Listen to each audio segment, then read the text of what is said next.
नाम क्या है उनका?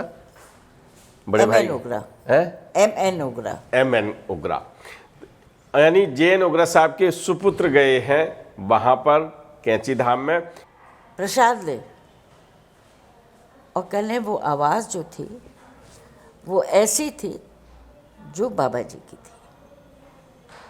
घूम के देखा होगा इधर उधर। अब कहने कि मैंने हाँ एक्चुअली मुड़ के देखा, मगर वहाँ कोई नहीं।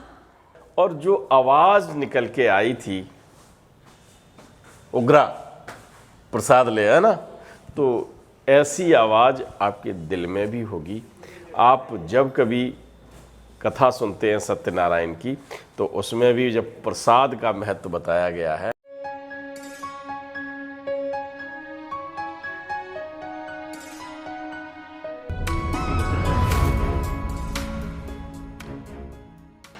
मित्रों आज ले चलते हैं आपको महाराज जी के धाम में। महाराज जी जहां सशरीर विदा हुए थे मानव देह लीला को विश्राम करने के लिए।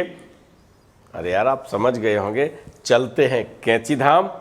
और महाराज जी के अनन्य भक्त जब गए उनके दर्शन को तो उनके साथ क्या हुआ, महाराज जी ने क्या किया, एक विशेष अनुभव लेके बने रहिए मेरे साथ। नमस्कार, आप देख रहे हैं धर्मदृष्टि पत्रिका का यूट्यूब चैनल दस्तक मीडिया। मैं विनोद शुक्ल आपको मिलवा रहा हूं महाराज जी के अनन्य भक्तों से। अनन्य भक्तों की श्रृंखला में पूज्य जे.एन. ओगरा साहब की सुपुत्री सुमित्रा जी से मैं बैठा हूं, उनके सानिध्य में मुझे बैठने का सौभाग्य मिला है।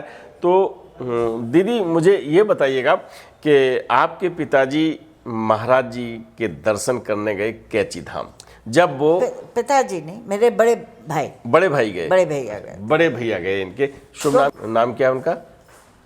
बड़े भाई ओगरा है? एम.एन. ओगरा। एम.एन. ओगरा, यानी जे.एन. ओगरा साहब के सुपुत्र गए हैं वहां पर कैंची धाम में। और कैंची धाम में महाराज जी उस समय विग्रह के रूप में विराजमान थे, यानी आज भी है ना। तो क्या हुआ दीदी बताएं। ये मैं तो नहीं थी उस समय वहाँ पे भाई के संग जी, पर ये लोग नैनीताल गए थे हॉलीडेज के लिए जी, भैया थे, भाभी थी, बेटा बहू थे जी, और भाभी के भाई साहब थे जी। तो ये लोग जब वहाँ गए तो भाभी ने कहा, कहें देखो नैनीताल तक आई हूँ, बिना कैंची जाए मैं नहीं रहूँगी, मुझे तो कैंची धाम जाना है। अच्छा। तो भाई ने कहा चलो ले चलते हैं, टैक्सी करके ही लोग कैंची चले गए नैनीताल से। वहाँ गए, सब लोगों से मिले, वहाँ पे जो प्रबंधक से उनसे भी मिले, अपना नाम बताया, सब बातचीत हुई उनसे, घूमे घाम, मंदिर भी गए, सब बाबा के दर्शन किए, सब हुआ। और कहने कि करके हम दोनों जने वापस आ रहे थे, भाई ने बताया। कहने बिल्कुल वो जो बड़ा गेट है वहाँ पे कैंची जी। मैंने तो मैं नहीं गई हूँ। हाँ। मेरा ये कि बाबा नहीं तो फिर कुछ नहीं, मैं वो मेरे अंदर है। तो उन्होंने कहले हम बिल्कुल आधे से ज़्यादा रास्ते आ गए थे और उन्होंने एक भाई को एकदम से सुनाई दिया, उगरा प्रसाद ले। और कहने वो आवाज़ जो थी वो ऐसी थी जो बाबा जी की थी। घूम के देखा होगा इधर उधर। अब कहने कि मैंने हाँ एक्चुअली मुड़ के देखा, मगर वहाँ कोई नहीं। इतने में उन्होंने देखा कि एक आदमी दौड़ता हुआ आ रहा है जी, और उसने आके पूछा, आप उगरा साहब? तो उन्होंने कहा हाँ। कल वो प्रबंधक जी आपको बुला रहे हैं, आपने प्रसाद नहीं लिया है।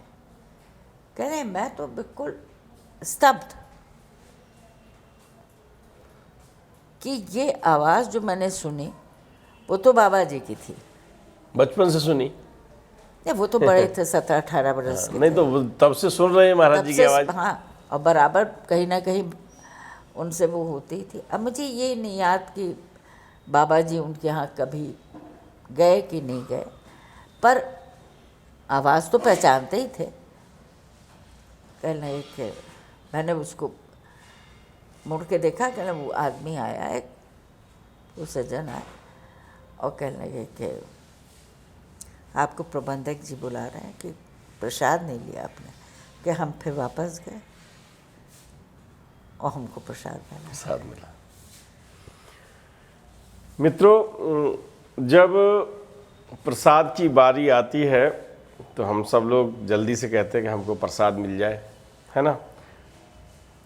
आप सबने महाराज जी के मानव देह लीला में ऐसे दर्शन किए हैं जहाँ ये मानना कि आप हनुमत स्वरूप हैं, आपके दर्शन हम ईश्वर के रूप में करें, ये थोड़ा सा पहले कठिन था, क्योंकि बिल्कुल घर के मुखिया की तरह आना, मुखिया की तरह जाना, वैसे ही बातें करना। और कभी कभी बच्चे खेलते हैं ना, हैं, जब बच्चे खेलते हैं तो वो पेट के ऊपर भी आ जाते हैं। छोटे छोटे जब बच्चे होते हैं घर में, अरे मैं बाबा हूँ, नाना हूँ, तो मुझे पता है। तो बिल्कुल वही स्थितियाँ रहती थी उनके साथ भी। आपने बताया भी कि मैं ऐसे खड़े हो जाया करती थी, है ना, और पूरे पिताजी से बात की जाती है और वैसे ही आप बात किया करती थी, है ना। ऐसे में जब ये लगे कि वो जिनके साथ मेरा जो व्यवहार है वो ईश्वर है, वो अब जब मानव देह लीला संपूर्ण हो गई तो धीमे धीमे उन घटनाओं को याद किया और समझ में आया। महाराज जी के दर्शन करने के बाद फिर जब आप वहाँ गए और आपके भाई को प्रसाद उस तरह से मिला नहीं, या उन्होंने ये कोशिश नहीं की, लेकिन वहाँ कोई भी जाता है वो पहले सोचता है कि मुझे प्रसाद मिल जाए। तो आप जब कभी जहाँ जाएं, दें कुछ न दें, बल्कि भावनाओं का समर्पण तो आप करें ही करें और वहाँ से प्रसाद लें। और जो आवाज़ निकल के आई थी, उग्रा प्रसाद ले, है ना, तो ऐसी आवाज़ आपके दिल में भी होगी। आप जब कभी कथा सुनते हैं सत्यनारायण की, तो उसमें भी जब प्रसाद का महत्व बताया गया है, प्रसाद बिना लिए माँ बेटी जब आती हैं, आपने सुनी होगी ना, और फिर उनके पास ये होता है, उनका दामाद डूब जाता है और जब प्रसाद लेके आता है तो वो उसी में से अपते। तो ये बहुत पुरानी बात है और वो हम सुना इसलिए रहे हैं कि कुछ प्रसंग बस उसका रिलेशन बनता है। तो आप जहाँ जाएं, जैसे जाएं, वहाँ इस बात का भी ध्यान रखें, ठीक है।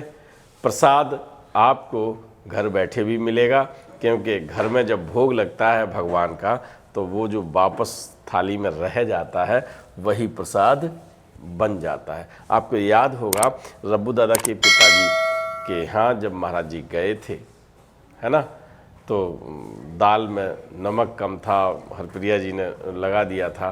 तो पूरनदा के यहाँ भी यही घटना थी कि उनकी बिना नमक की दाल खिला दी। हमने ये घटना भी आपको सुनाई है। बहुत सारी चीज़ें ऐसी लगती हैं जहाँ प्रसाद कैसे प्राप्त करें तो ये घर बैठे भी होता है। ये प्रसंग बस आ गया है तो दीदी के मुखार बिंदु से आपको ये संदेश मिल गया है।